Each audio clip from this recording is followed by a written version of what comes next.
All Hey, right.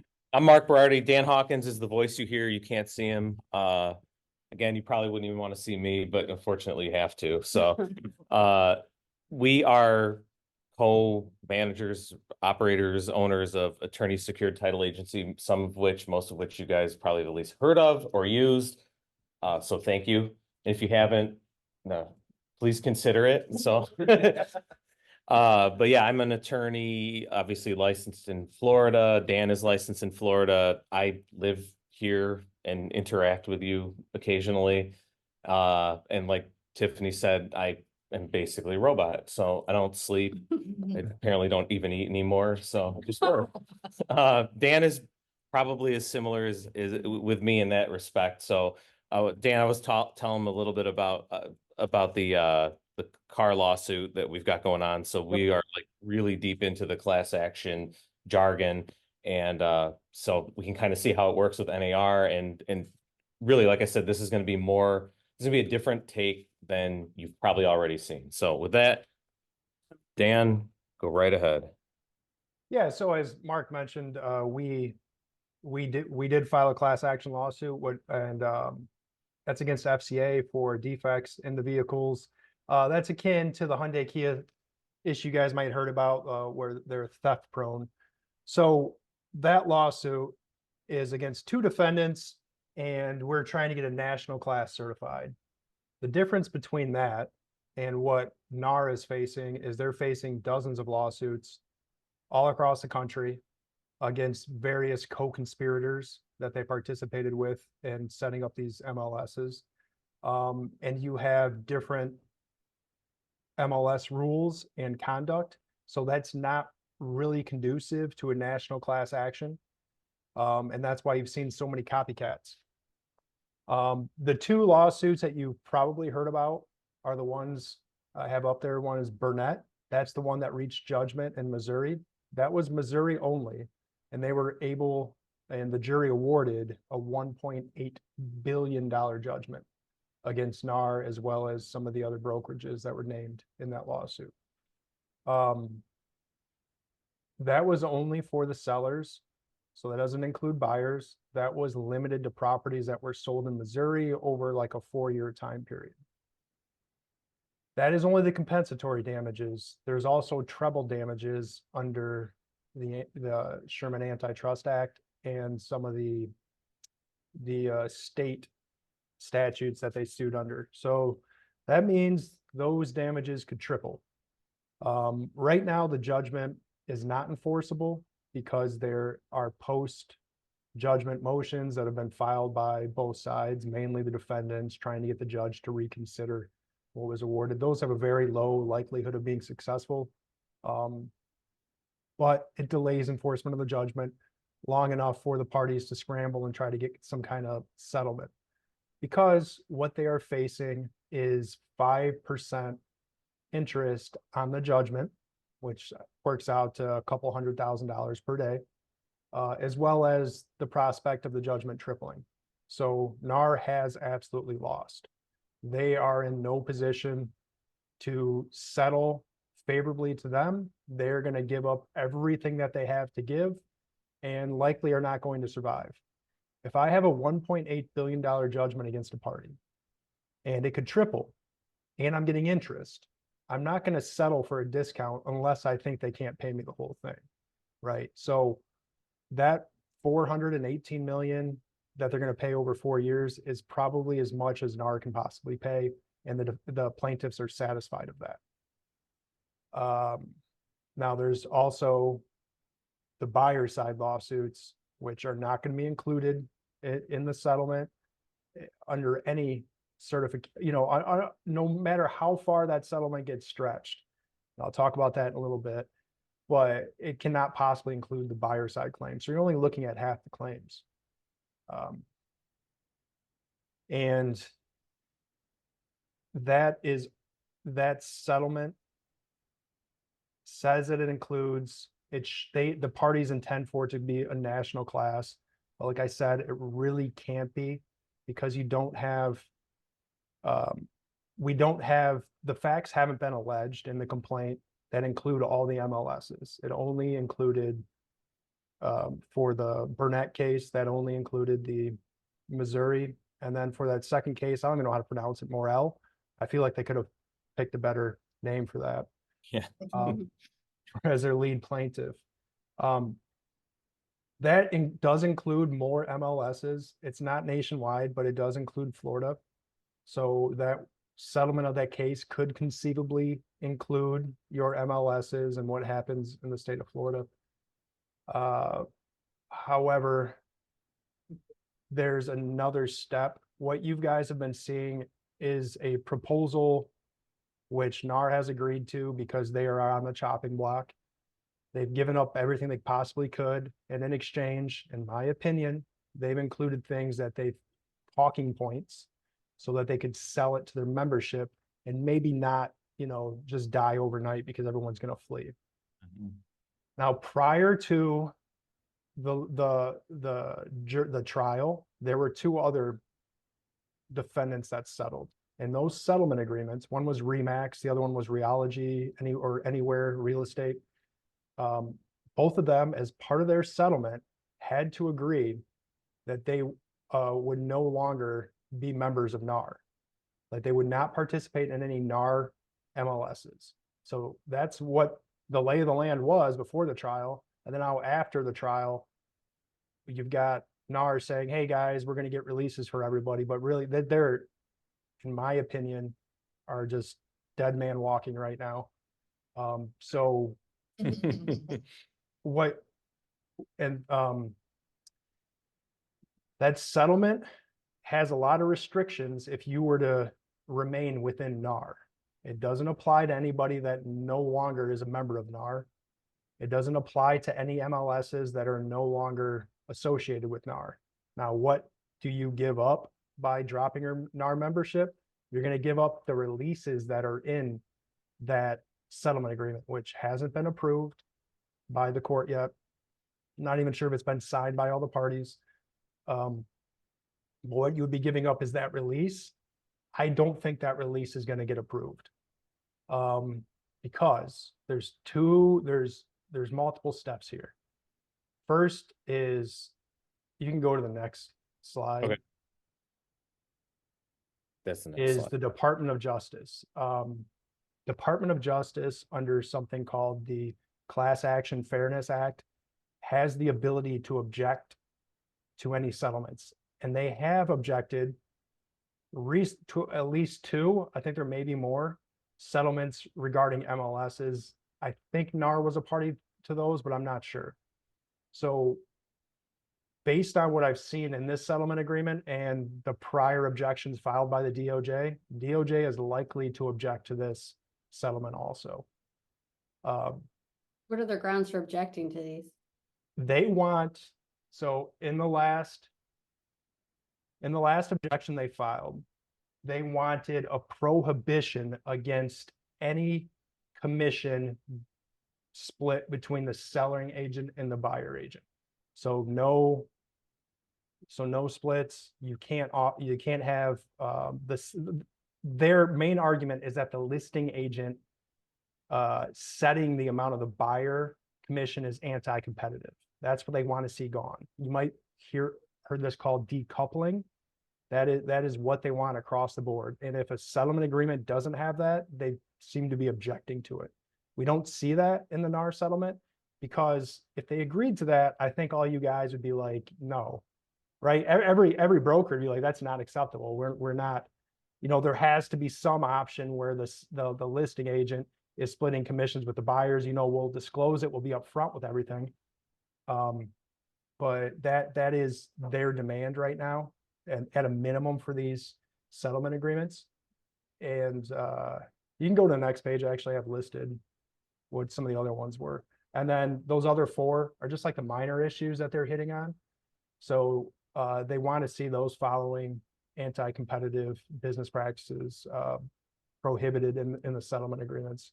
So can't conceal the commission splits from consumers. It's got to be published, right? Well, it's got to be be disclosed in the agreement. Publish it if you can't publish commissions. I mean, that's. Yeah, Right. I know. I almost misspoke. So you have to, you've got to disclose it if there's going to be a split. You can't mislead consumers into believing that buyer agents work for free. And you can't have the buyer agents able to filter listings based on level of compensation. And finally, I didn't even realize this is a rule, but yeah, if you want to get smacked for anti-competitive conduct, do something like this. Make it so nobody else can access the listings unless they're a NAR member. So it's conduct like that got NAR in the position they're in, because that's just indefensible. And so let me back up and talk about why these lawsuits were filed, got to a jury, and ended up with a judgment. It's because of that type of rule where NAR members can't access properties, and because of something called the adversary commission rule, where the listing agent was required to offer some commission to the buyer in order to list properties on the MLS. Now, whether you offer commission to the buyer's agent should not be a criteria for being able to publicly list your properties. Because NAR made that a requirement, it's in my opinion indefensible. That's what allowed the cases to get in front of a jury. You know, that meant that NAR couldn't dismiss them, couldn't win at summary judgment, ends up at trial, and now you have a jury of home buyers and sellers who are hearing that maybe they paid too much on the commissions, or their friend did, or their parents, family members paid too much on their commissions. They should have been paying, half of what they were supposed to pay. So yeah, they're going to find a violation. And then you throw in all these other things like steering.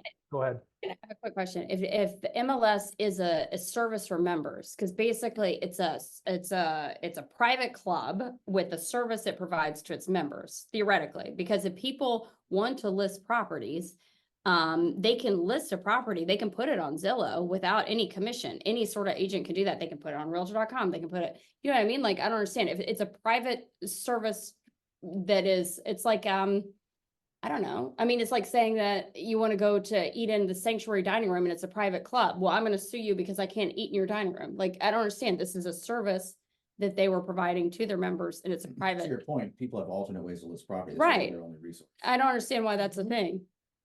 So it's the MLS. NAR was so effective in what they did. They essentially conquered the market on listing properties. I know you could do Zillow.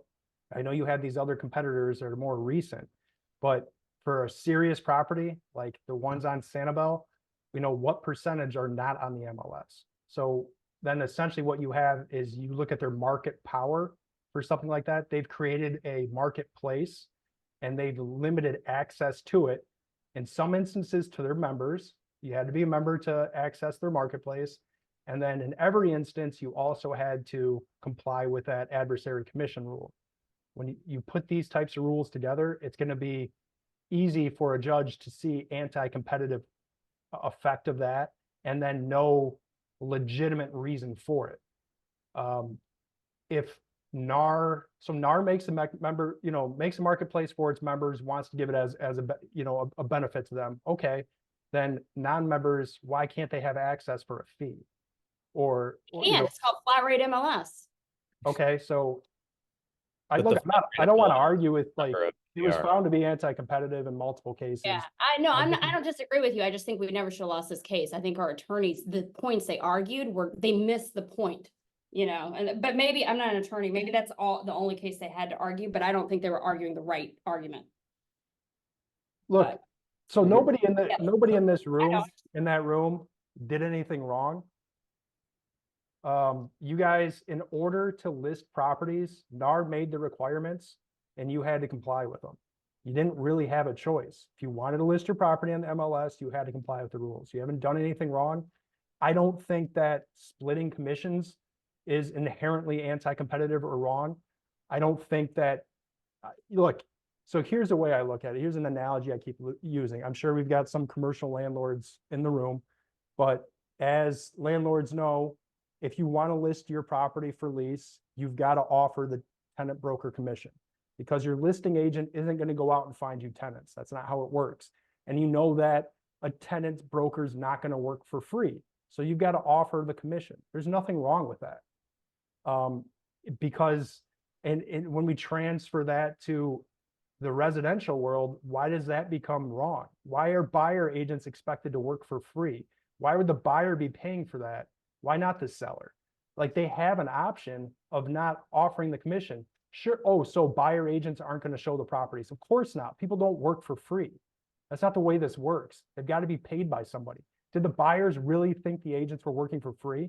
No, they saw them collecting checks at closing. They knew what was happening. Just because they didn't understand it doesn't mean it's anti-competitive or, against the Sherman Act. But when you got these rules, the indefensible rules, like the adversary commission rule, where you got to offer something, that means that the judge can't determine it just based on the law of submissions. And then you get to lay people, the jury, who look, and it just, you've got enough noise to where a regular person sitting on the jury is not going to understand what's actually happening. And then they're going to want to believe that, like I said, that they overpaid on commissions and that you guys have been making too much money. And this so was that's the theme. That's what they found. It's unfortunate. Again, NAR has been super aggressive, and all they are is a voluntary association, but they act like they're more. And they've been sued so many times for anti-competitive conduct. Like, there's got to be at least 20 cases, since NAR came into existence, where they've been sued by various entities, including the DOJ, for anti-competitive conduct. And finally, they got pinned on one. They went too far. They put themselves in a position, an unwinnable position, and now, was it worth it? I don't know. But what you guys are up against right now, not you guys, but NAR's up against with the DOJ and these class actions, I don't know if they're going to survive. The DOJ entered into a settlement agreement with them like in 2019, and then took it back and said that they want to continue their investigation because they didn't think their initial complaint went far enough. They haven't given up yet. DOJ, like the class action, maybe they survive. They're not going to survive DOJ. The DOJ will break them up. So that's where we're at now. That's kind of the lay of the land from the class actions, and then what the threats are to NAR. And then Mark can talk about going forward, how you guys can adapt. Again, I don't think this is a sky is falling. I don't really see much change depending on what settlement agreement actually gets approved by the court. Real quick, Dan, give us like the 90-second version of it's not just you guys. I've talked to like many people that are under this impression where, because it's a proposed settlement, two questions. Like, A, can they appeal? One good question we had is Warren Buffett. So if he were to like back this up and appeal it, then what the hell happens here? And go ahead. Sorry. Can it be appealed? In order to appeal it, that would happen after the post-judgment motions are ruled upon. The plaintiffs are going to be upset that settlement doesn't go through. They're going to seek the treble damages.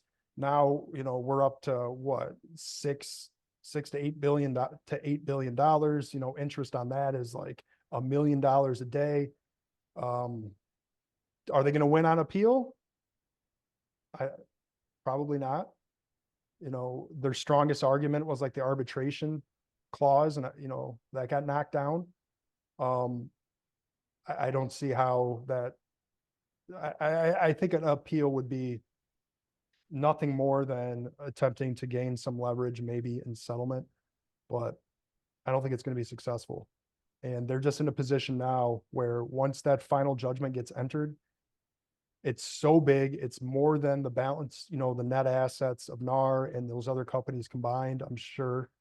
And once the enforcement proceedings get started, they can't even spend $1 on anything except paying the judgment creditors. So what that would mean is they couldn't pay their attorneys, they couldn't pay the rent, the mortgage, they couldn't pay their light bill. It's over at that point. All they can do is just get liquidated to satisfy the creditor. Now, NAR could file bankruptcy. That would buy them some time. But those types of claims, like antitrust, those are intentional conduct. Punitive damages are So awards for intentional conduct, misconduct, and punitive damages generally are not dischargeable in bankruptcy. So it would take a while, few months, maybe a year, for a bankruptcy court to rule on that. And then they would be right back in the same position, and get liquidated. I don't think that appeal is at this point a viable option, just given the amount of money at issue. No, because like, as you guys have probably seen, like, remember, Trump had that 400 and something million dollar judgment against him. He had to run out and try to get a bond. If he couldn't get a bond, then that the New York AG can start enforcement actions against him. Same thing with NAR, but now we're talking about 4 or 5 times the damages, at least that's even before the punitive damages get tacked on. So it's just a crushing judgment like that from the trial court essentially eliminates your ability to appeal. Yeah. And then the other question was, if Berkshire Hathaway, they are not a party to this settlement agreement or the proposed settlement agreement. And I don't know if you know the answer, but if they were to go forward, appeal this, and by some act of, I don't know, God or something, it gets kicked back down to trial court, like, they got to redo some finding or whatever, like, would this settlement agreement then get scrapped? It would be, right? The whole thing is predicated on that. No, I think the settlement agreement, generally, no, in this settlement agreement, NAR would be releasing any of their arguments on appeal or to contest Hmm. the judgment that was entered. So they're capitulating, and really they don't have a choice. Like I said, it's potentially going to triple, within the next few months, because their post-judgment motions are going to be denied, and then treble 3 times 1.8 billion is going to get entered against them. So Berkshire really is one gambling here, because if they don't settle separately, they could really be held individually on the hook for at least the treble damages and a good chunk of the rest. Berkshire, yes, they weren't sued in that one. And then the parties that you're seeing that are being sued repeatedly are the ones that served on the NAR board or their committees that would vote to keep so like annually or biannually, NAR would hold corporate meetings where they would have to vote on what are the ethic rules going to be going forward. And so the ones you're seeing that are being sued are the ones that were voting to renew the same adversary commission rule. And it's anybody that was involved with that are the parties that are getting sued. Plus some of the ones that like participated in the MLSs that had, other outrageous rules, such as like non-NAR members can't participate.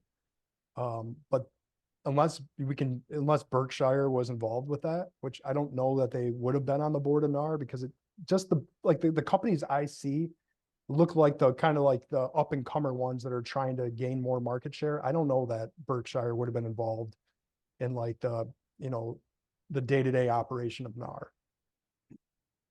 So they may not get sued. You might see them, you might see other brokerages getting sued because they had separate agreements with MLSs that had something similar to the adversary commission rule. I don't know that if you were just to go sue a broker's office right now and say, I'm suing you because you listed properties on the MLS and those listings included the adversary commission rule. Therefore, you participated in anti-competitive conduct, because it's like you didn't have a choice. If you wanted to be a broker and list, you had no options. Like you guys are the victims here also. You were forced to participate in anti-competitive conduct, which is hurt your reputations with your client, just so that these are your properties, but NAR was setting the rules on what the rules were for listing your properties.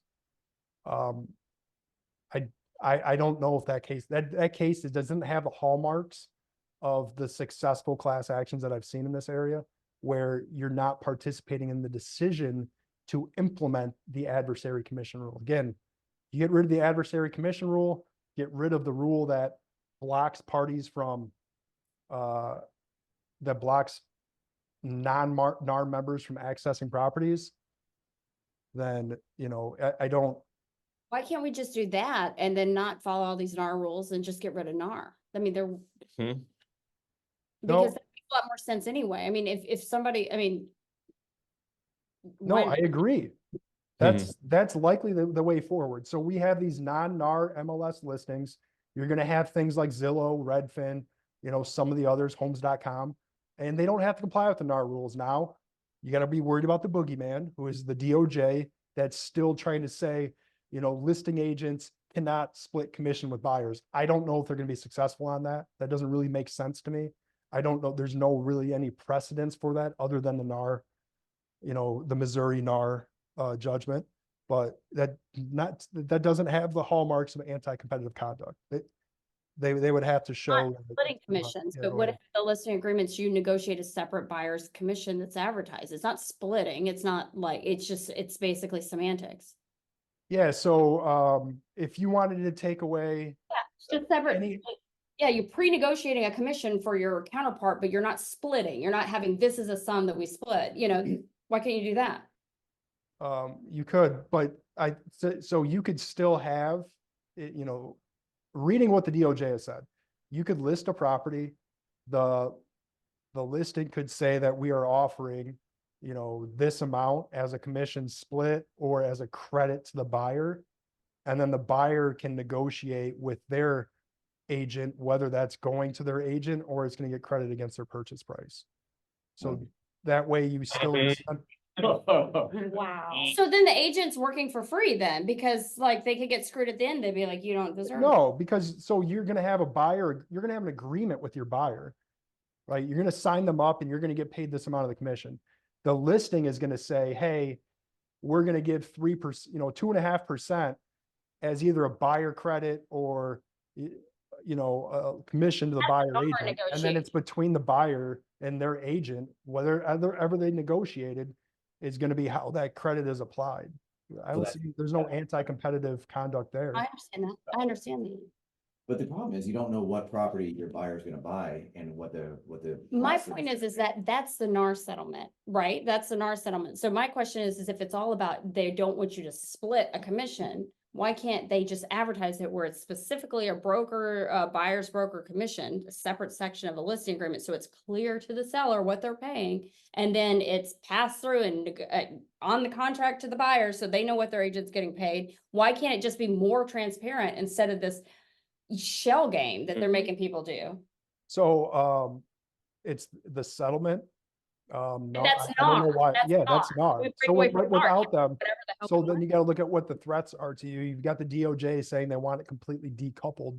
So if we just call it, a credit, it's on the listing, hey, seller's offering a 2.5% purchase price credit, and then assuming that the buyer and the buyer agent are going to be entering into an industry standard 2.5%, buyer agent commission fee, then that credit is going to be applied to pay the buyer agent.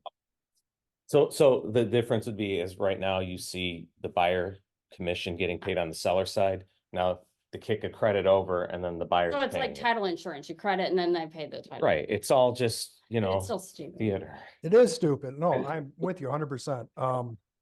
But so like the inertia is going to be to keep everything the same. That may mean leaving NAR behind, and Yeah. then, business practices just go on as, business as usual. So this is kind of what I was going to get to is where we can structure your lives around the NAR settlement. But the reality is you might then be opening yourself up to further attacks from, this new wake of liability you're creating. If we all assume that this is in fact antitrust and this and that, and the DOJ is going to keep hunting everybody, you can just say, fine, screw it. We're out of NAR.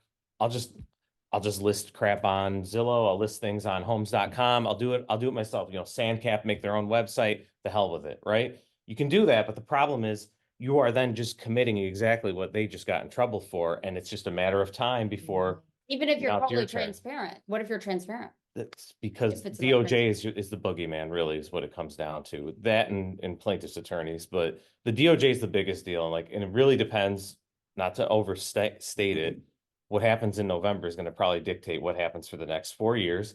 DOJ, this version of the DOJ is super, super aggressive on antitrust. They're suing Apple right now. The DOJ is charging Yeah, Apple. but Apple is kind of, let's be honest. Let's be honest. Let's be honest. Well, it's, That- No, yeah. There's that's any the bit second of point. nuance Yeah. to all of it, right? So I think about, but this night, you kind of like point out like the reality here is you've got a jury of 12 Yeah. that aren't in the tech industry, right? That aren't in the real estate industry, that are just sitting there and it's the smell test for them. You've got these attorneys like Dan and I that are making nuanced arguments about, I know it looks bad, but when you think of it this way, it's not really that bad. And these guys are just thinking that the other attorney said this was not right. Right. I remember when I sold my house, I had to pay the other agent. I guess it makes sense. Why did I pay their agent? Like you're not, Yeah. once you get to the jury, it's Yeah, very, it's a very crapshoot. dangerous. Right. Yeah. Exactly. And as we see now, both with Trump and with numerous other cases, if you get a crazy trial judge that blasts you with some $1.8 billion judgment, you can't even appeal. You can't afford to appeal. You get, like he said, boxed into a corner. NAR has to pay whatever they're agreeing to pay. If it's approved, they need 4 years to pay it off. They don't even have the cash to pay it right But now. they can't go after the members of NAR because Yeah, so, correct. Even if there was no settlement with NAR, it would be very unlikely that individual members of a voluntary, a business association, a trade association like NAR would be sued, particularly where you didn't have a say in whether or not, what the rules were. You didn't vote on the rules each year, and you had no option if you wanted to list the property. There is some exposure, like if somebody wanted to get creative and say, you guys have been maybe like unjustly enriched, you shouldn't have had the benefit of that rule. Maybe that, those kind of lawsuits get filed, but I think it's unlikely that they're going to be hunting down individual agents for those type of claims, because the other thing they're up against is the statute of limitations, which is like 4 years. It's going to be between 2 and 4 years, depending on the claims. And I think the adversary commission rule went away.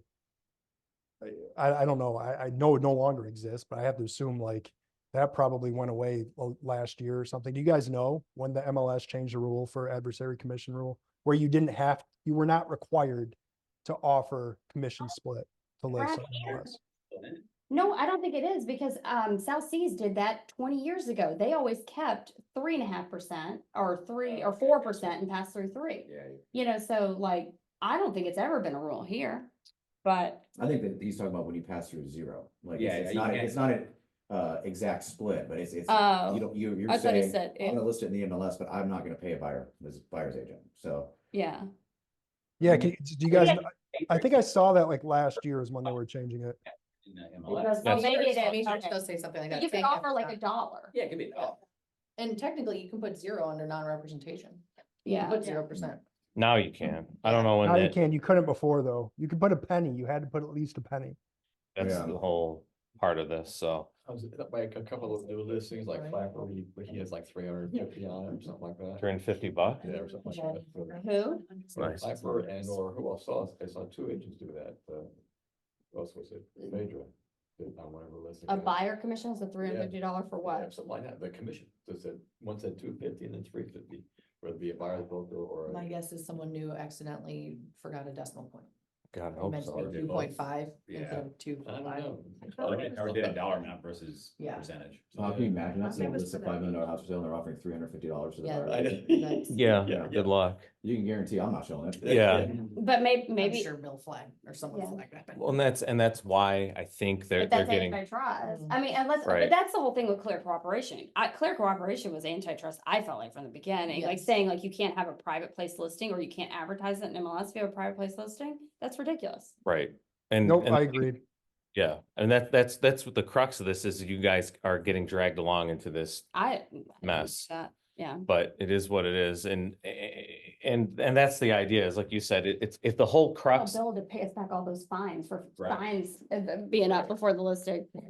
Yeah. so yeah, the NAR settlement, they retains the rights consumers to continue to have cooperative, you can still, as you know, you can still pay a co-op fee out, right? You just can't put it, they're gonna remove the spot on the MLS listing where where it says that. I think the idea with this was they want to, avoid what we just discussed, where, hey, if you're gonna pay me $10 on a $5 million listing, get the hell out of here. What are you talking about? So we had to call them every time when I. Well, that's what I was saying is, so what is allowed? Yeah. I was kind of hoping there was, the way it's written in the settlement, and again, this is just a proposed settlement, even though they're gonna enforce the rules in July and may not even like just boy. have the court date until 2025, whatever. They're gonna enforce the rules. And remember, like the underlayment of everything I'm about to tell you is with the idea that you still have to keep in mind, like we're talking about working around the NAR rules that they're gonna set, but you still have to know that like the conduct that caused the NAR problem is what you want to avoid, and especially knowing the biggest boogeyman in the room is the Department of Justice. But who's made if a their seller clear. wants to offer compensation because our sellers are smart and they realize, like I've had sellers say, can I pay more so that my property stands out? They Yeah. realize that people are self-motivated. So the Department of Justice says, no, seller, you can't do that. So you can, but it's gonna have to be like Dan was saying, offered as a seller concession. And the reason is this, so you guys on the buy side are gonna be playing a gamble too, right? I wanna pitch this client, I wanna get this client, I have to get them to agree to pay me something. Now, nothing's saying that you can just waive it off later, right? So if you wanted to say, I'm gonna charge you 5%, but I'm gonna just take, whatever they pay me, you see what I'm saying? You can do that kind of stuff. And you can waive off fees or diminish, however much you're promised to be paid. But the idea is then, if you're offering 3.5%, you can't put it on the MLS, but you are offering it, and you screwed up and only your client agreed to pay 2%, the client is getting the benefit of it. So the DOJ, the theory here is like, well, the consumer is getting more the better end of the bargain, and that's what it's all about. Even though really, I'm with you. If it's just laid out there, we're not hiding it. Hey, I get paid. This is how I get paid. It's part of your deal. What the hell is the problem? They're fixing a problem that doesn't exist, but Right. this is where we're at. But So where were we hiding it before? Because it weren't. was always Mhm. on you weren't. You're MLS. dealing with, But no, the MLS doesn't pass through to the consumer. Yeah. yes, like broker remarks, they don't see. Yeah, I don't it's think like we a see report. that. Then you almost have to give your buyers the agent printout. for the Or we MLS, should so just Yeah. make See it the public, commission. pass it Or through yeah. Zillow. This is Yeah. a 3% commission. So that's, Yeah.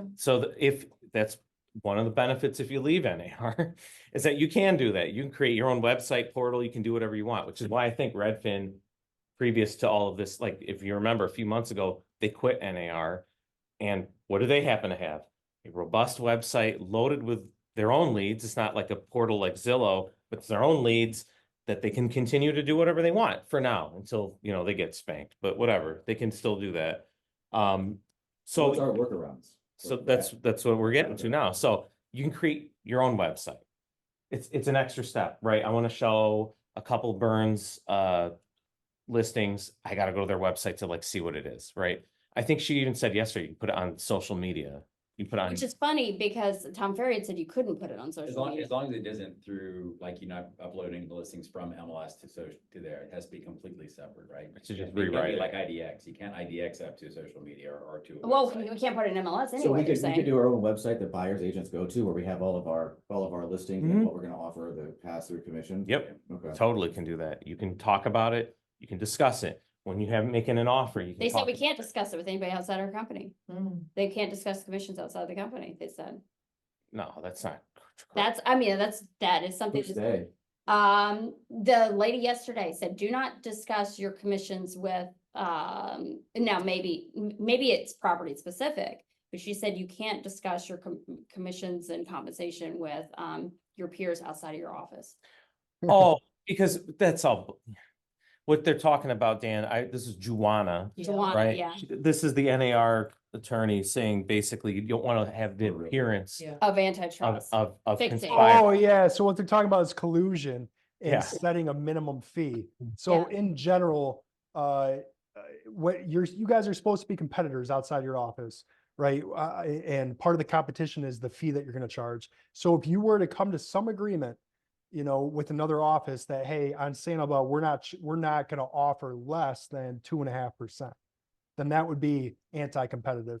You can definitely talk about what you're charging, just don't make an agreement on a minimum fee. Right. Like that's gonna be the A primary. good example of this is we've got in the Chicago metro area there, it's an attorney state. There was briefly, until I told them to shut the hell up, this group of like 100 attorneys on an email that were like, look at this asshole, he's only charging this much. You all have to hold the line, make sure you charge more. I'm like, guys, shut the hell up. You're all attorneys, like you can't do this. Stop. So that's it. It's like you can have conversations, Yeah. be aware they're looking for conspiracy, right? I mean, and this would be a not just like a one-off conversation with Eric. Yeah. It'd be like Dan was saying, like everyone, all the big players in the island get together and like, look, just always, Yeah. we're always gonna pay out 2.5. You offer 2, we got Yeah, you, right? gotcha, yeah. You can still discuss it on a deal by deal basis. Gotcha. Hey, listen, I'm gonna write an offer. What are you paying out? 2? Yeah. All right, could you consider 2.5? You know, would your client consider it? Because here's the thing, we're so used to it right now being a seller's market.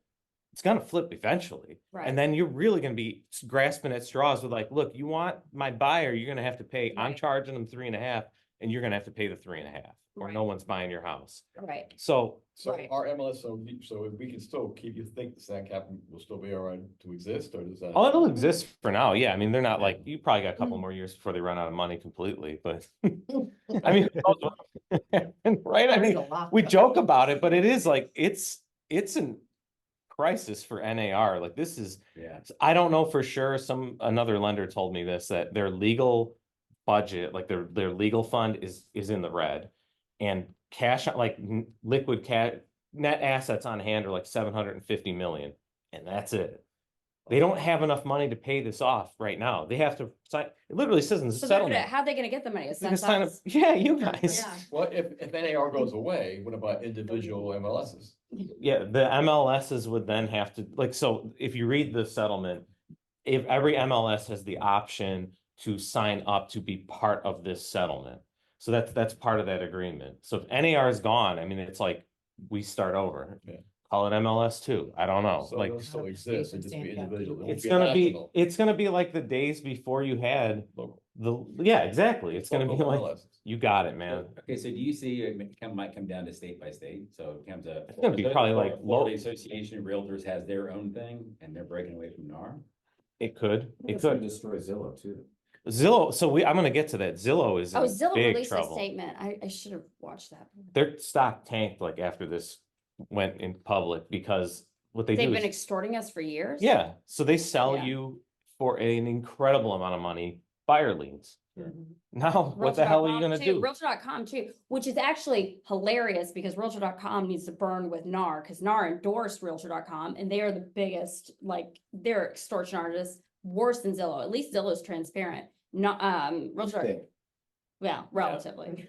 Well, then you I got mean, like, no, but they'll show you analytic, like Realtor.com, it says, oh, well, the traffic is up by such and such and such, so your thing tripled, you know, we've always said that. so we've got, now you've got homes.com, which is on a like absolute advertising spree because they saw this coming.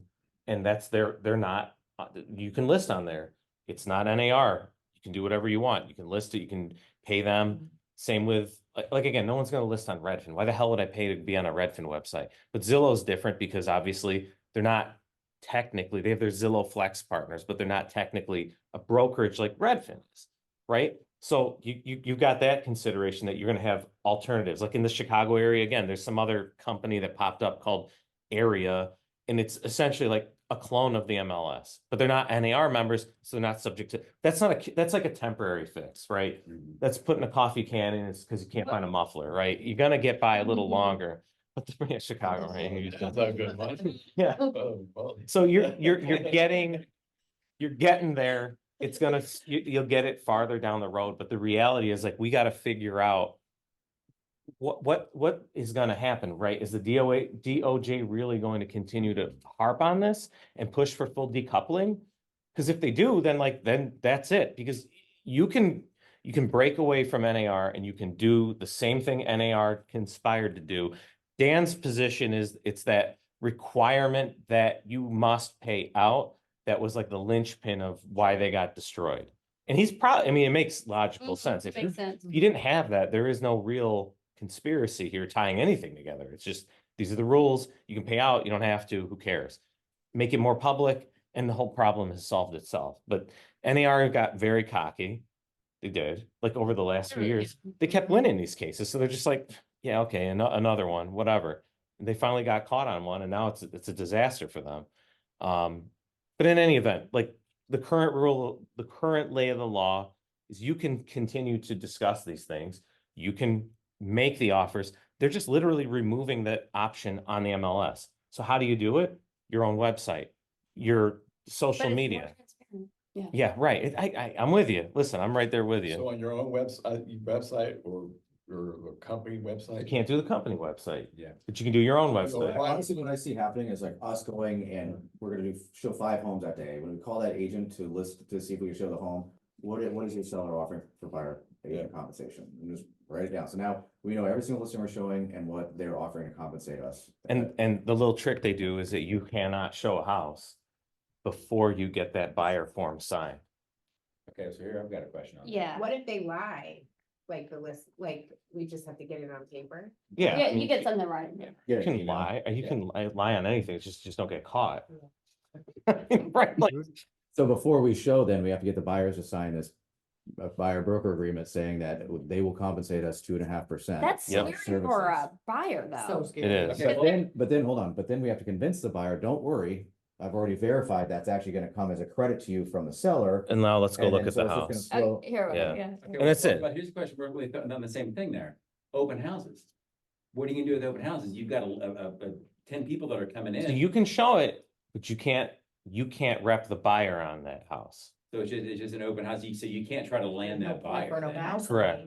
But what if Exactly. what if they sign it, you can try to If you communicate with get them? them at the door, I mean, I'm just telling you, I realize this all sounds absolutely absurd. Sure. It's somebody, it I'm sounds just like telling you what, somebody didn't understand real estate, yeah. right, exactly. Well, it's lawyers and juries and, Yeah. you know, the Department of Justice, so. Yeah. Well, at the end of the day, this is screwing over the consumer. This is. Yeah, of course it is, Yeah. because this is the same, okay, mask off, this is what I've been saying. You've got a seller. What are they talking about? Like, the whole idea was, well, if we take away how much, because the buyer is actually paying for their commission, right? So if we get rid of it, and if the buyer just says, I don't need a realtor at all, I'm just gonna go solo, good luck. This is not an attorney state. You're screwed, dude. But go ahead, you do that. I'll get the house for 2.5% less. Bullshit. You ain't getting Yeah. it for 2.5% less. The seller's gonna sell for max value. And What they're- can I get it for? And they're gonna have representation, And but they're it's- gonna eat the buyer alive. And is the buyer gonna know to check for open permits? Is the buyer gonna know? Like, No, all they're this not gonna do stuff? anything. Kind of things that- Yeah, all And the. it's actually gonna disproportionately affect the poor, which is actually really a travesty. Yeah, well, and the VA right now, so again, I'm jumping ahead, but the VA buyers are not allowed to pay buyer's agent Right. at all. So what the hell do you do? So They go you're just gonna unrepresented. Leave them to the wind. So and good our luck. veterans now get no help when they decide to buy a Correct. home. Exactly, which No they're, expert. the lenders are supposedly working Working on on. fixing it, but I mean, that's another absurd result of Fixing this. with what the government Bro, started to fix anyway. Exactly. So, Mhm. but again, listing side, it's easy. You guys know how to pitch a listing. You go in, you know what your competitors are doing, you know how to sell yourself. It's real easy. And you already said it. You teach your clients that there's a value to paying out a commission to the cooperating agent. It makes sense.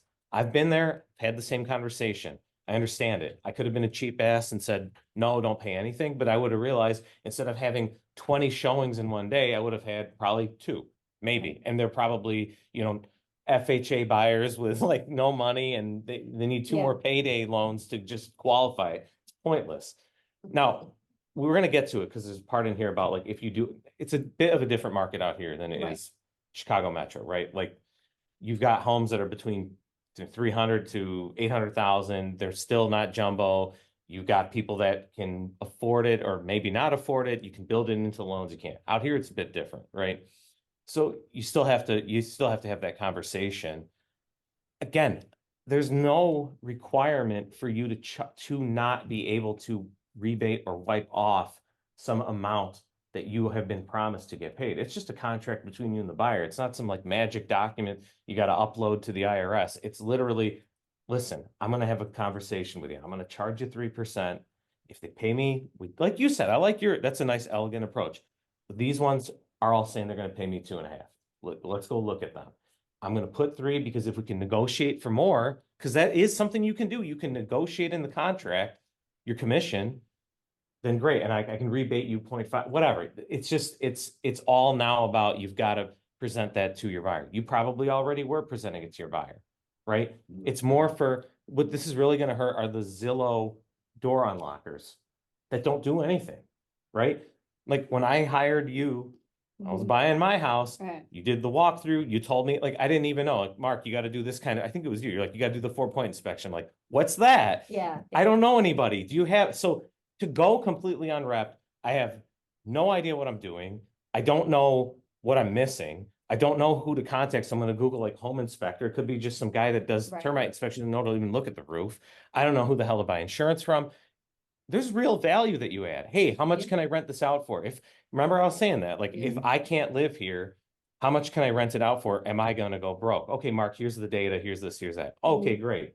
And this is not like it's online. Like, what the hell am I gonna go online and Google, like, how much can I rent my house for in Florida? It Yeah. changed from here to Miami to Yeah, like Tampa. yeah. It's all Mhm. completely different. Yeah. So there's real value, but the difference is, like, if you got problems with buyers that are maybe reluctant to sign, you have to pitch yourself. You Yeah. gotta sell yourself the same you do to a listing. Yeah. Could be- So you you're could doing do- listing you could presentation still do it to at an buyers. open house, could you? Of course, the magic language in the settlement is you cannot, so if you were to walk this buyer through the house first, then you cannot represent them or take, you can represent them for free. That ain't gonna help, but you can't then, You again, can't show them the house and then get it signed? no, you gotta do it before they tour the house. That's specific language in that Yeah, agreement. so open houses, think about open houses.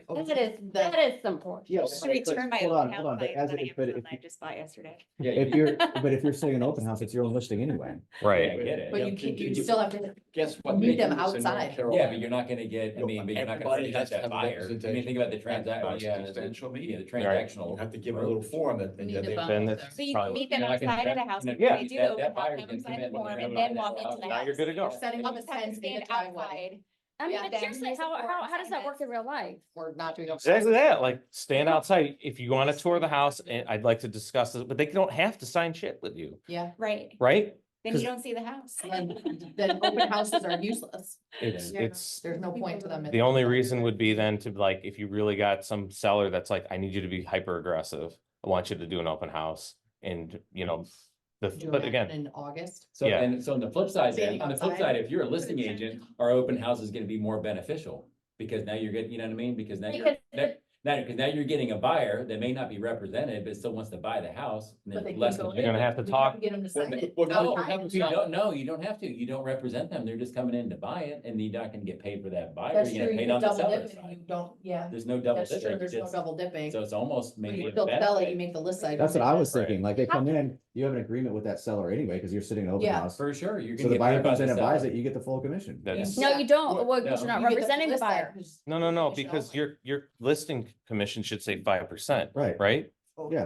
Oh, okay. I don't know. But I don't So know, how they're would it not say, gonna no, pay it wouldn't say 5%, because then you're not technically, because you're talking about a buyer. Sellers aren't gonna pay Well, I a think it listing might be, agent I 5% mean, I total. think if you use similar form to have in North Carolina, but you, on there, you don't have to list anything about the commission.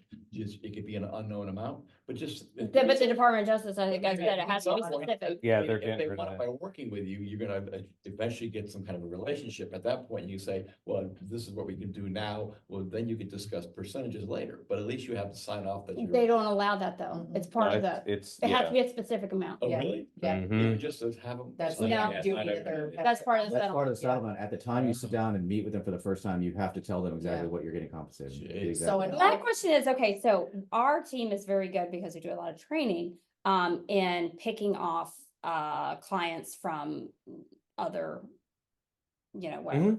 And so because, so somebody comes in and they sign with, let's say, this agent that just got their license and doesn't know anything from anything. And so, and then they're committed to that person? They can flip to you. What they can't do is How that do they fire that person? And how are they gonna realize that they can fire this person that doesn't know anything? And what if they sign five? Five, They yeah, can five technically buyer sign agent. five buyer agent. you'd have to look at the terms of, like, again, they're promulgating new forms, but the Okay. But idea, is there a requirement that they have to use certain forms? Cause maybe, I mean, like, Sotheby's will come up with their own form. yeah, you don't have to Yeah, use I- like but my their point is, what if they have a form where you can't, if people get so used to the. contract, yeah, then you screwed, you signed up for an exclusive agreement and See, it's. that's my point is they're actually hurting people because people can sign on with just anybody. They Yeah. license anybody. I mean, you have a Right. pulse, So they the give you a THA is license. Actually forcing people to sign a contract with somebody they just met. Exactly. Not yet, But but the NAR is. Yeah, The NAR settlement is So now the doing this. consumer who's already leery of real estate agents anyway, in order to see a house, they have to sign a contract with somebody they just met and have no idea how good they are. Makes sense, doesn't it? Yeah. Yeah, people are pretty gonna be cool. renting them. I think And so is it antitrust if we say, okay, by NAR, we're not gonna follow those rules and we don't make our people sign because what we have always said is you'll work with us because you'll see we're the best. Right. Mhm. Dan. I think we lost Dan. Yeah. You don't want to listen to this shit. I- Question, so basically it's gonna turn into the way you have to sell yourself as a listing agent. Yeah. To a You are buyer, gonna need yeah. to basically have a buyer presentation to say why I am better than the Well, next and 8 think- people that are Agree. all And on. think the- about it from a buyer's perspective too, as they understand what's You have going to on do in the that while market, standing outside they're of going open to house. interview 2 or 3 agents before they select. I mean, if I was a astute buyer going into Chicago, Right. and I'm gonna say, well, I'm gonna go talk to these 3 agents, and Yeah. whoever I think is gonna be the best is who I'm gonna go with. Unfortunately, agents in Chicago are gonna have. a No, little they're gonna easier go, because they I got wanna see attorneys. this house and Yeah. I have to sign this agreement to see this house. Okay. It could be that, but I say, as this continues to evolve and the buyers understand what's going on in the market, I would think they're gonna start interviewing agents more. For They're sure. gonna be more, the astute buyers will interview agents Yeah. because they already have it. How many, I mean, we've already had buyers interview us. For sure. Yeah. You No. know, but I think there's gonna be a lot of people that say, I wanna see this house. And so I'm gonna sign this agreement with you so I can see this house. Yeah. And again, Crazy. the selling point is you can make that agreement as broad as you want or as specific as you want. I'm gonna show you 931 South Yachtsman. Mhm. I'm gonna charge you this amount. Let's go. Yeah. Sign it on the back of my car. Let's get going. That's it. And then if they don't want to buy it, see ya, I'm out. Sounds great, right? I mean, it's stupid. It's more work, but that's the way it's gonna be. Why wouldn't we make it broad? You Because should make it broad. broad- I'm just saying, if you've I'm got gonna to show buy, you property, you know, I'm gonna Right. make at least this Yeah. much. I'm good. And this is the weird, like, we're in the feeling out stage here. We've got to find the new steady state. Sure. Anytime there's a change, you find the steady state and it usually just reverts back to the mean. The more things change, the more it stays the same. Sure. I really feel it's just gonna end up being an extra bullshit form somebody's gotta sign Sure. and you move on. It's a hoop. It is another hoop to jump through. That's it. Yeah. Now, I mean, it's absurd as it sounds. But If it it were translates to me a lot of people. and I got an open house and I really wanna do the transactional broker thing, just have a conversation. Hey, welcome. I'd love to show you this place. Are you represented by anybody? No. Hey, listen, got some new rules. I'd love to show you. I want you to pay me, but you gotta Yeah. I'm not listen, I'm a lawyer. I don't do what you do. So Yeah. I don't know how to pitch it. I'm just trying to think, Yeah. there's a Well, way. actually, maybe because it's something like that, I mean, you're putting a can on a muffler. Maybe again, I'll but- do it. Right. I mean, but if you're an Seller open house, you grant. say you can make it Yeah. house specific. Yeah. It's only for this. That's what I'm saying. It's like, Yeah. I'll show you through the house. Yeah. And again, a buyer that has a goddamn brain Yeah. is gonna say, okay, maybe it's not true and it probably ethically shouldn't be true, but if this listing agent is also gonna show me the house, there's a good chance I might get my house, my offer accepted. I mean, that's why I had a previous relationship with an agent in Cape Coral. I didn't even bother calling her. I called you Mhm. because I'm like, this house on the island, it's listed by somebody on the island. I need somebody that knows these people. Like, that's the value you bring. Yeah, and Right? I think you can talk through it. Everybody knows what's going on now. Yeah. So, and the other thing. Would it be the same thing with them seeing it virtually, like as far as seeing the house? They call it touring. I don't know what the hell touring, it's not defined in the They're agreement. called virtual tours. Yeah, what if you're I showing mean, it with that, virtually on your yeah. phone to somebody and Yeah, does I that don't- count is what I'm you know, wondering. Like, is there a loophole?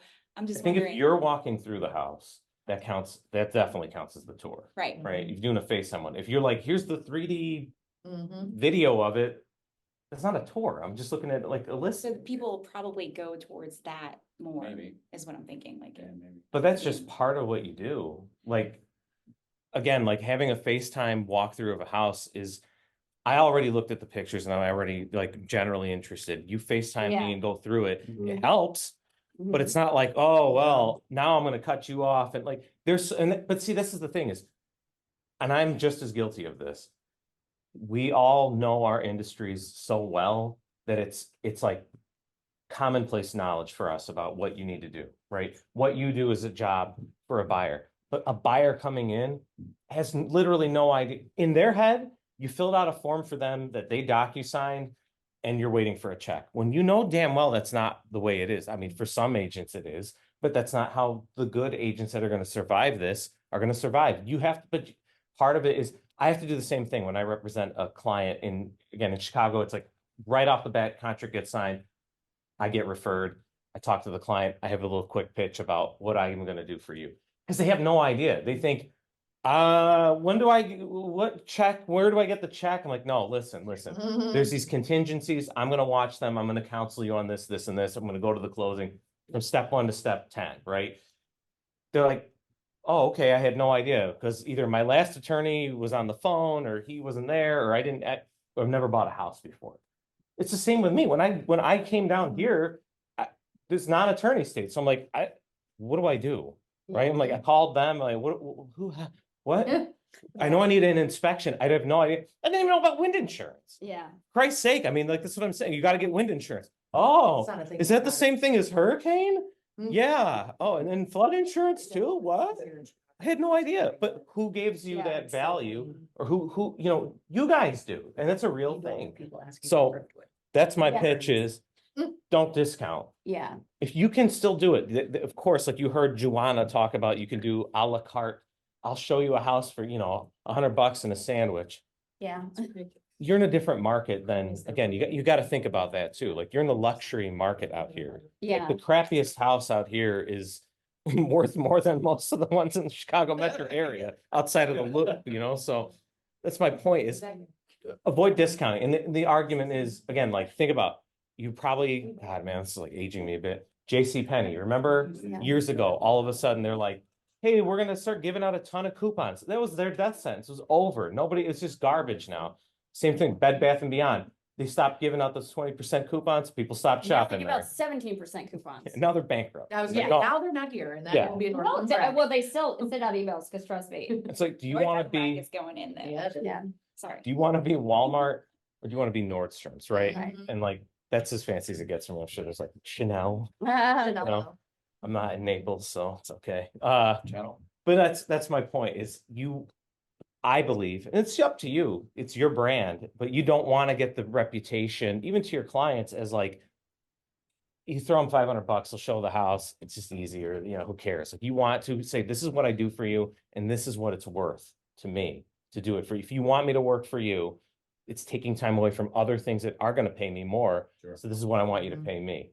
And again, you cannot conspire with your colleagues, but I can't imagine anybody else short of, again, it's the same with like the flat rate MLS people. And again, I deal with that. It's different down there up there because I do all the work. Mhm. So fine, you want to pay $500 for somebody to put it on a listing, and then I'm doing 10 times as much work as I normally would do, other than like I'm not going to showings and stuff, but it kind of works. It's not going to work here. Mm-mm. There's no way in hell, even a buyer going solo, that's another thing to explain. You're going to enter into a negotiation with a master negotiator and you don't have a goddamn idea what you're doing. Because I don't care if they worked at, Abbott Labs and I did negotiations with the US government. That's great, dude. When next time I need a negotiation with the US government, I'll hire you. Yeah. But you don't know this. This is a different type of deal. So that's one thing. And again, emphasize your fiduciary duty to the client. Explain what you do. Show your value. Why should they not do it themselves? They don't know what they don't know. It's my favorite quote. Yeah. Polish your presentation. Again, you guys have it down. So this is another thing you can focus on. Your system, I've seen it, it works. You can optimize your workflows. You can be efficient. You can explain to them, I'm going to watch these deadlines. I'm going to be proactive. I'm going to get you those HOA documents that you didn't even know you needed. Oh, hey, there's a rental restriction. Guess what happens, dummy? You went alone. You didn't read the fine print, or you didn't want to read the fine print. You want me to read the fine print? I'll tell you, there's a rental restriction, and here it is. Yeah. I thought we could rent. Congratulations on your $4 million, Yeah, sure. Mhm. paperweight. So, Mhm. No one reads all the bylaws and stuff. so again, like multiple offer situations, how do you give your buyers your superpower? I don't know. You tell me. But really, that's part of your pitch is right now it's a seller's market. How are you going to get to the front of the line? And again, not to keep using them as an example, this is like my first, experience in Florida was like, I said that, I was like, I wanted it, then my wife wanted it, and then I called her and I said, look, Now you just gotta get it done. Like, I don't know what you gotta tell these people, any kind of games with earnest money, whatever. I'm like, just get my offer accepted, okay? And that's the difference. It's like thinking outside the box. Like, what can we do with what's your risk level with earnest money? How much are you willing to put on the line? Oh, and by the way, most people don't realize it, but you can still terminate based off the HOA document. So even though it's hard earnest money, it's really not. And you got until this day. That's how we did it. We did 0-day inspection, Yep. but we had a 3-day protection under the condo rider. Yep. So it looked really It strong. looked really but we clean, actually but were- he did. It was like yeah. $100,000 non-refundable earnest money. Yeah. And like, believe me, on that like 72nd hour, I was like, all Yeah. right. But like we- Is it really gonna do this, huh? It really is gonna Yeah. hurt the buyer Yeah. because in those multiple offer situations, even agents that have been on this island don't, or only do a handful of deals a year. They're not gonna be able to get that When I was buyer teaching anyway. David Sheldon probably You how to were do it. teaching, yeah, you were teaching him how to beat your own buyer that day. Yeah. And like, again, like, just like you do Not with your doing that listing again. pitch, have your win, like, have your trophy case. Hey, look, just like we're Yeah. doing now. I had this client who did this, this, and this. He had to come to me. I got the deal done. Oh, okay. You're worth it then. I want to pay you for this. So same thing, like Zillow really did like kneecap everybody because it is just, it opened those Zillow Flex partners for the most part are literally boiler rooms of, I've seen it. I've seen the operations. They're boiler rooms of guys or people that literally are just, it's like the Uber Eats of Yeah. real estate. Like, who can answer the phone fastest and just, oh, let me get you the code. Get somebody out there, get some warm body out there. And half the time I know it because I see it. It's the newest guy that just got his license, has no goddamn idea what he's doing. How do you open the Sentry lock? What? That kind of stuff. And what value does that bring? So it's going to destroy, like, Zillow's going to have to change how they work because that's going to really hurt them big time. Why am I going to pay you 40, After 50? iBuying already. got 'em, yeah. Right, So exactly. I wonder if they'll last. Zillow and actually. Redfin are both have never made any profit. Right. They are exactly. burning cash like crazy. Redfin may survive. I don't know about Zillow. I'm sure if they get another couple hundred, $1 million every few months, they'll survive. Someone's going to keep bailing them out. But the reality is, are you going to keep paying $60,000 a month for listings that are now really going to be hard to kind of flip Or or cancel that credit card. right? Yeah. That's what I'm saying is like you really get to that point where Zillow, Wall Street knows more than we do, and that shit tanked on the day this NAR settlement went through Oof. because they realized like they're going to need to change their whole business model. Can they? I don't know because they're making good money on it. All right, so how do you blend it? Right, a little different out here, but you still have like normal-ish houses out here. Where people get loans. I'm just so used to seeing I'm buying $4 million of vacant sand. I'm like, cash too, huh? Thomas out of this. Yeah. What have I done wrong in my life? My God. And I'm still waking I up. got every a night. cheap one. You still got to put a house on that too, huh? Oh yeah, all right. So how can you do it? So a side trick that people have already kind of discussed, you heard you want to talk about it, is you can put on the MLS notes seller concessions, right? It's kind of a wink nudge thing. Like, I'm going to give a 3.5% seller concession. Ultimately, this is where the shell game comes into play. That's why they say you have to have your written agreement before you show the house. Yeah. Because that 3.5% seller concession, it's not earmarked for you. And if you come in there only charging 2.5, the seller's paying 3.5 to the buyer on the settlement statement, you're just getting paid your 2.5 and nothing else. Yeah. Right. So I really think that you're I think two things. You really got to think about, and I'm thinking of creating a way for you guys to quickly make just a website to put, you cannot cut and paste that settlement is very clear. You cannot just siphon the data set from the MLS and stick it on your website. Mhm. So just dress it up and throw it on there again. Throw it on your. So you can't IDX. Nope. No. You You can't have gotta- any IDX Separate. feed, so you have to manually? Yeah. You gotta type it up Yeah, yourself. that's what I'm saying. Jesus That's H. what I'm saying. You can't do the IDX thing. Yeah. Do some get your carpal tunnel ready, so. Yeah, Well, we're no, gonna need to duplicate that. Yeah. that'll be like some Asian Becky, you know, That's that the you sole pay reason like. it I was has gonna a say. website is- Yeah, That'll be- Indian Becky. That'll be a Dubai Becky. Exactly, Becky. yeah. But the sole reason is just they have this website to be able to We disclose can eliminate the weird. mission, for lack of a better thing. It doesn't necessarily need to be as detailed as the regular MLS. No, exactly. If it's, You know, if you it's, say just the basics and. it's, I wanna know. I mean, yeah, Like, that's. I wanna know, I wanna show this house, it's Burns, I go to Burns' website, Burns team, whatever, okay, there it is. I'm gonna go to Tim's website, there it is. Or a call. Yeah. Just call, just say, hey, call. Over here chewing on Lily's. You're gonna have to just call, hey, what are you paying out? Does it have to be, does it have to be an individual agent, or can it be like, say, part of a team? So, reading, that part. it's kind of vague. So I legit was reading that stupid settlement for like 3 hours, and it is kind of vague about pooling. It does say on there, I think within your same like office, you can pool, but you can't be inter-office pooling. Like, again, like especially for a team, I don't think you guys are technically competitors with each other, maybe? No, I mean, no. You I can't don't Put really- everything under Jeff anyway, so it looks like Yeah. it's one agent. Right, Yeah. so you would have no problem on this team. Yeah. I'm almost certain you'd have no problem in this building. But what they don't want are what I was originally thinking before I saw the actual thing. I'm like, why don't we just like make a sandcap MLS, fake MLS, and just say screw NAR and let's do it on our own, right? You can't do that. They're very clear about that Can't one. do like the app properties app. that they Cannot, got them in yeah. trouble. Yes, Got you it. can't do that at all. So, Mhm. but you guys can individually here have your own website or just take phone calls.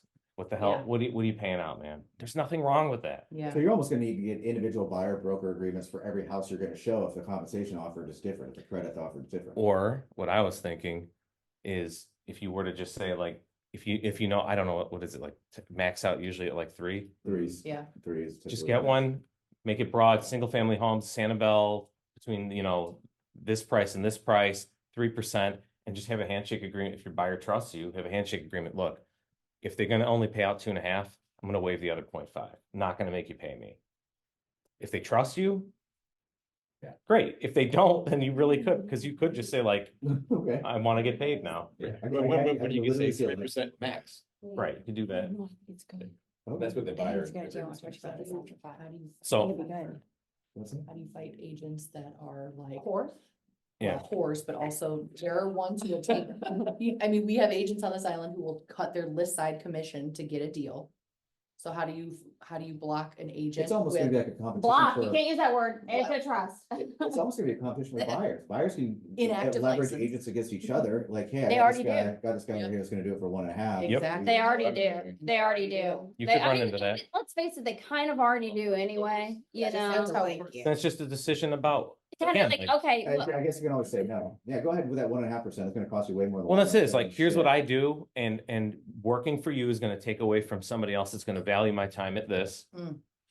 If you want to work with like one of the best, you know, teams in the area, this is what I have to charge you, Mhm. right? There, I mean, truthfully, if you're that good, you're not gonna cut it down to nothing, right? No.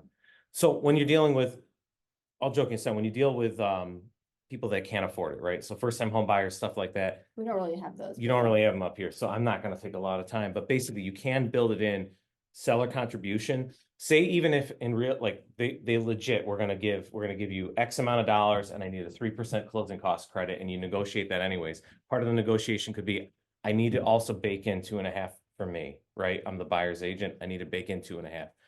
You can do that with conventional, you can do it with FHA. There's limits, again, 6% limit on FHA. That's a great example. A lot of FHA buyers need the full 6% because they don't have any cash. You don't have them out here, but they do exist. If you have to, that's the way that they're doing it, is to get the buyers that can only bring like $3,000 to closing are not gonna be able to pay you 2.5%, Mm. which you're damn well gonna earn on an FHA deal. And so you try to blend it into this and just say, look, we'll up the purchase. So this is the funny thing, is this is all to save, like, stop the pricing of homes is getting out of control. It's gonna jack it up even higher. And now you're gonna have more appraisal issues because you're gonna say, we gotta basically build my commission into the purchase price so it can be added to the mortgage and paid out over 30 years with interest. All the stuff. that Nice. people And wanted then, to do. and then Which when is you're, basically what's Exactly. happening anyway, Yeah. kind of. but then when Right. you're closing the MLS, there's gonna have to be a new field, instead of just seller concessions, it's commission paid, because those are gonna be untrue comps. if Right. They include all this extra commission. It'll go in as seller concession. And I mean, Yeah. and then right now, again, like I said, VA, you can't do shit. You can't do anything. So this will probably change. I hope by July. Can we get a printout of that too? Sure. I can't print it from here. Right? But yeah, you can't. I hope by July, like Fannie, Freddie, VA, all the rules have changed to like incorporate for this and account for it. But like, if you've ever done a VA loan, you know that basically can't. There's a very short list of things a VA buyer are allowed to be charged for, and that's it. Yeah, Like, remember the termite. You gotta have a Yeah. termite, but they can't pay for it. they can't pay for it. So any chance NAR will push this down the road a little bit and say, okay, it's not July now it's September. I really hope so, man. I don't know why they picked that date. I don't know why they just. I mean, I get it. It's like kind of like the dry run test Yeah. because Probably fair. But all you do is you have to be a member through July to be protected, and then you can leave anyway. I think that, well, I would, to be safe, I'd wait until the settlement actually goes through. Yeah. But we're protected, aren't we? Because Sotheby's already settled. That's a good point. Then you are, yeah, Would it protect, but then would it protect us if we worked at a previous brokerage prior? probably not unless they're part of the settlement on their own. Yeah, how far back does? This is like, How far back can it go? 4 years, right? Hey, did Sotheby's, did they settle separately? Oh, this whole oh, time. Sotheby's did settle for 50 million. Yes. Who did they settle with, do you know? Do we know who Sotheby's settled with? I can probably Yeah. find the email. Hang Yeah, on. try to find the, we'll have to look up I'll that forward it to settlement you. agreement, and then we'll tell you what the scope is, because if they settled separately, then, you know, as long as it doesn't say that you still need to be a member of NAR, you gotta comply with that agreement and then just list wherever you want. Right? Like, you don't have to follow the NAR settlement. Gotcha. But does that, if our Our association, MLS is gonna follow in our settlement, so we're gonna lose that Yeah. commission field anyway. okay, yeah. yeah, and that's what this is like. The big confusion is, this isn't like the new law. I'll it's send just you that, Dan. the settlement that you're getting forced into. Not, again, you can commit the same actions that got the NAR in trouble in the first place. Our point of view is, it's just that mandatory compensation that really was the linchpin, but it's just, really, it's just a matter of like, it's a lot of moving parts right now. You gotta be prepped for July. I mean, Super interesting. if you got somebody like a friendly buyer and you wanna just try out the form and try out your pitch, Has Sotheby's given us a form yet? They're working on them right now. Okay. I'm Yeah. talking to Eileen about that. I gotta It- wait for the form. It's That probably helps. safe to Does the say, Piper's office have a form? Not yet, Not yet. no. it's probably safe to say that every brokerage's form that they create is gonna make it exclusive. Probably, yeah. I mean, I would if you can get it signed.